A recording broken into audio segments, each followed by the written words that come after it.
First of all, I am so excited. So thank you so much. I'm a little nervous, not in a bad way, but just because. Have you heard nothing from us? Were you asleep over there in your chair? No, I wasn't. And I want to thank you so much. My life, I could cry. It's been so amazing. Yeah. And I am so appreciative. We can see how happy you are.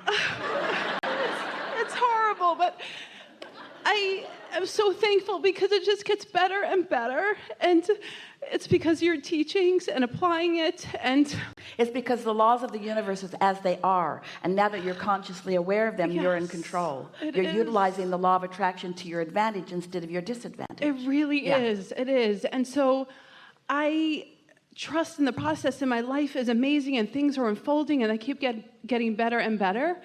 And I would just love your help, because when I envisioned my life, I envisioned a business which is thriving, which is what I have, and having a partner, which is someone who's amazing, and I have him too, and getting married. Can't count on them, they die. I know, luckily he's still here.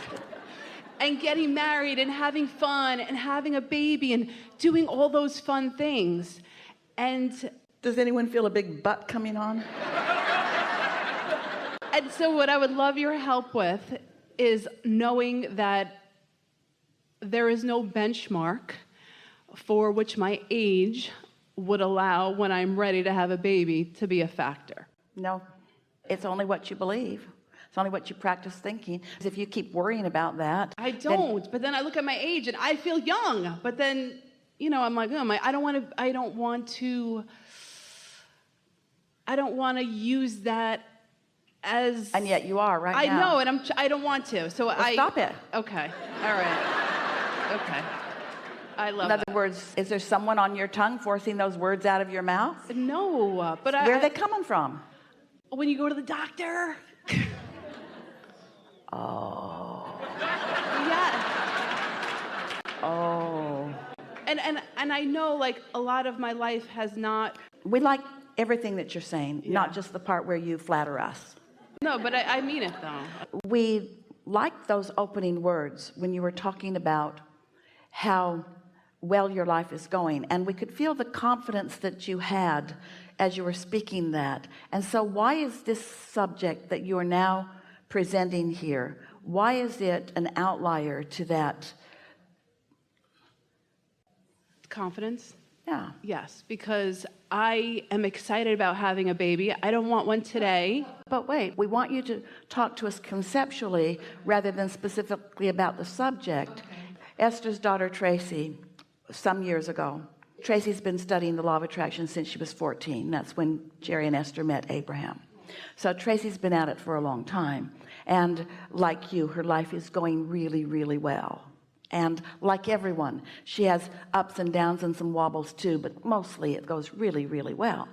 So one day she was at an Abraham gathering like this in San Antonio. And a friend who she'd seen, they sort of rendezvoused at the annual San Antonio seminars. So she knew this guy. He'd been there frequently, and they often sat together and enjoyed telling each other stories of their individual motion forward and their deliberate creation. And Tracy was telling this friend that they were putting their house on the market, and they'd found a new house.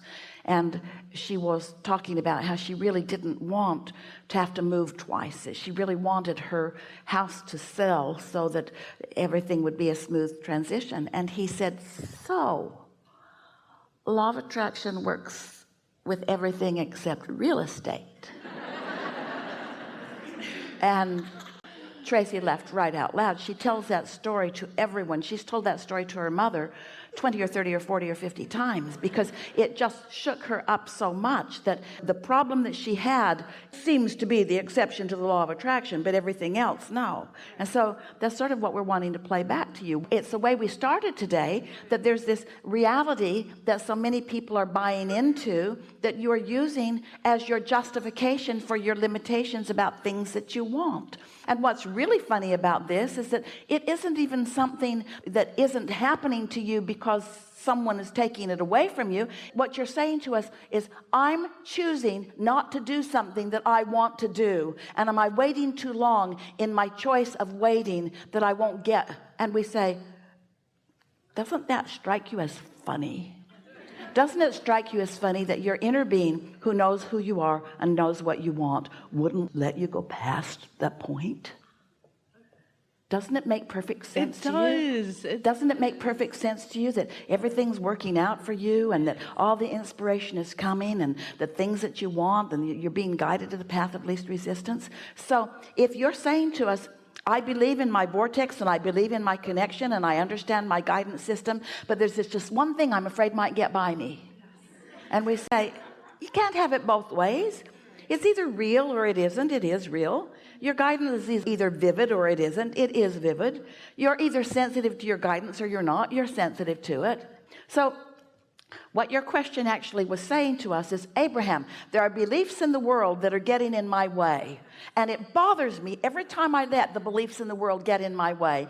And Abraham, do you think I should let the beliefs of the world keep getting in my way? No, we don't. Well, Abraham, how would I prevent the beliefs of the world from getting in my way? Don't focus on them. Don't keep them active within you. You get to choose what you think about. Haven't you noticed, you haven't noticed yet with children, but there are lots of children around, little children standing around, little children in everyone's lives. And haven't you noticed that when you say to a child, you can't do something that they want to do, they don't take it lying down.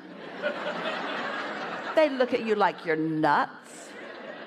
They're not having any of that. Esther was on an airplane the other day, and there was a little girl that was so little, Esther couldn't even believe she was a whole person in a little body.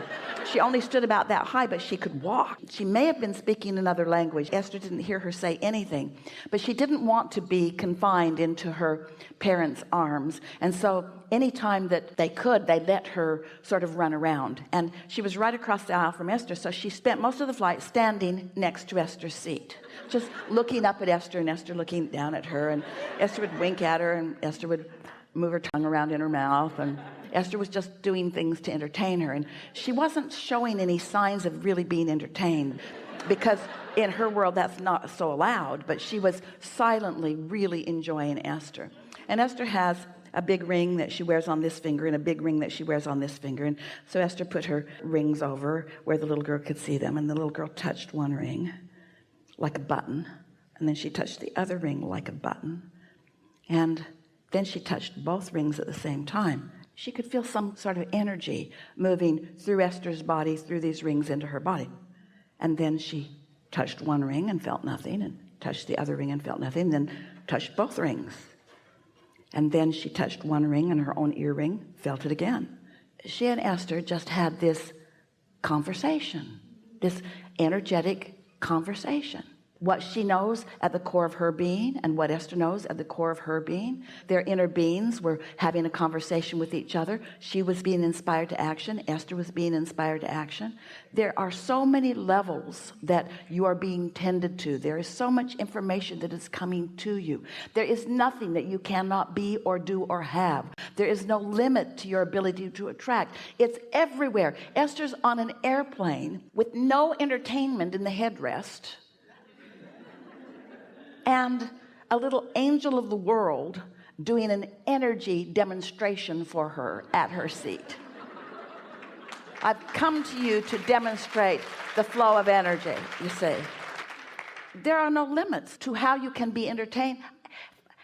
If the universe goes to that extent, don't you think that something as important to you as what you've defined that's been in your vortex for a very long time, you think you're going to miss out on that? No. And don't you feel silly for even worrying about it a little bit? Yes, I want to. Yes, I do. And again, like I said, that was the only thing that just, when you go to the doctors and people say now about age. Now you're going to keep doing it, aren't you? Yes, you are. You're going to keep doing it. Why are you doing that? I feel good. We know that. We're just saying. Yes. That as long as the tendency is still there, then that's still active in your vibration. And as long as that's active in your vibration, then the energy isn't flowing. What we were talking about with that story is that there's energy flowing all around you, and those who are sensitive to it can feel it, you see. The easiest way to be sensitive to energy, this little being has, to this point in her life, not offered any resistance, so she's still pure to the energy, so she can feel it. It was so obvious to Esther that she felt it. She looked at Esther like, do you know that? Can you feel that? Do you know what that is? And Esther looked back at her and said, I I know exactly what you're feeling. I know, I get it, I understand it. And so if you're sensitive to the energy, that's a lovely thing, but at least be sensitive to your emotions. That story that you were telling hurts you every time you tell it. It would be like touching a hot stove, and instead of taking your hand away, just saying, well, my doctor believes this. I know. It hurts like everything. I'd like to take my hand away, but my doctor believes that. In fact, don't want him to think I don't believe him. Oh my God.